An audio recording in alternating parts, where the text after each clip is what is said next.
Welcome to West Education.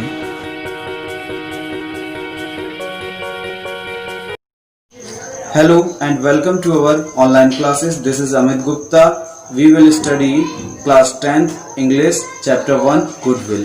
Goodwill जो chapter है आपका वो एक पोयम है जो कि यजुर्वेद से लिया गया है। जैसा कि हम जानते हैं हमारे 4 वेद हैं। फर्स्ट है ऋग्वेद, दूसरा है सामवेद, तीसरा है यजुर्वेद और चौथा है अर्थवेद, है ना। तो यजुर्वेद से हमारा ये चैप्टर लिया गया है। जैसे कि हमारे वेदों के बारे में हमें पता है ना, लेकिन फिर भी हम आपको बता दें कि जो हमारे वेद हैं वो हमें 3 चीजें बहुत अच्छे तरीके से बताती हैं, जैसा कि अस्तित्व, संरचना और देवता। इनके बारे में हमें इन वेदों में जानने को मिलता है। तो ज्यादा टाइम वेस्ट ना करते हुए हम चलते अपने पोयम की ओर। तो पोयम जो है वो है गुडविल। गुडविल का मतलब होता है शुभकामनाएं, सद्भावना और सत्कर्म, है ना, और शुद्ध आत्मा।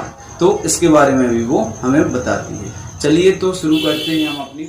May that why which wise man skillful in rituals। इसमें बोला गया है, हे ईश्वर, सभी बुद्धिमान लोग अपने कामों में, अपने रस्मों, रीति रिवाज, संस्कृति में एकदम निपुण हो जाएं। इसमें वाइस मैन का मतलब है बुद्धिमान, स्किलफुल का मतलब है निपुण और रिचुअल्स का मतलब रस्म या फिर संस्कृति से। चलिए नेक्स्ट लाइन देखें। And study in assemblies perform their tasks, मतलब है जिनके जो भी काम हैं उस पर वो दृढ़तापूर्वक अड़े रहें, खड़े रहें और अपने कामों को पूरा करें, परफेक्ट करें, है ना, अपने टास्क को पूरा करें। इसमें स्टडी का मतलब है खड़े रहना, अड़ग रहना। असेंबलीज का मतलब है जिस स्थान पर हम कार्य कर रहे हैं, और परफॉर्म का मतलब है कोई भी चीज़ करना, एक्टिविटी करना या मतलब कोई भी गतिविधि करना। एंड टास्क का मतलब होता है कार्य, जो भी हम काम करते हैं। That peerless spirits that lies in all creatures, इधर पर पियरलेस स्पिरिट्स का मतलब है अद्वितीय आत्मा, मतलब कि जो अद्वितीय आत्मा हम सभी प्राणियों में मौजूद है। May that my mind resolve on what is good.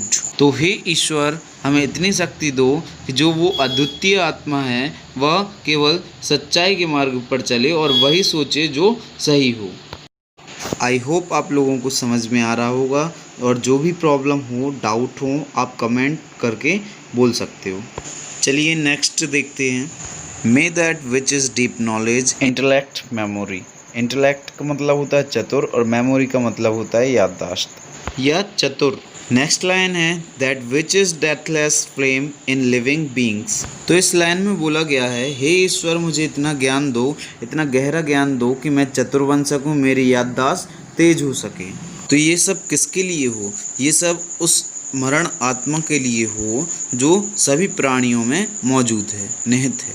इसमें डेथलेस फ्लेम का मतलब है मौत की लौ, मतलब अमर आत्मा। Without which nothing what ever is done, क्योंकि डेथलेस फ्लेम के बिना कुछ भी पॉसिबल नहीं है। मतलब आत्मा के बिना तो हमारा शरीर बेकार है ना। चलिए आगे बढ़ते हैं। May that my mind resolve on what is good. इसलिए हे प्रभु, हे ईश्वर, मेरा दिमाग, मेरा माइंड वही करे जो सही हो। चलिए आगे देखते हैं। लास्ट की 4 लाइन और रह गई हैं, उनको समझें।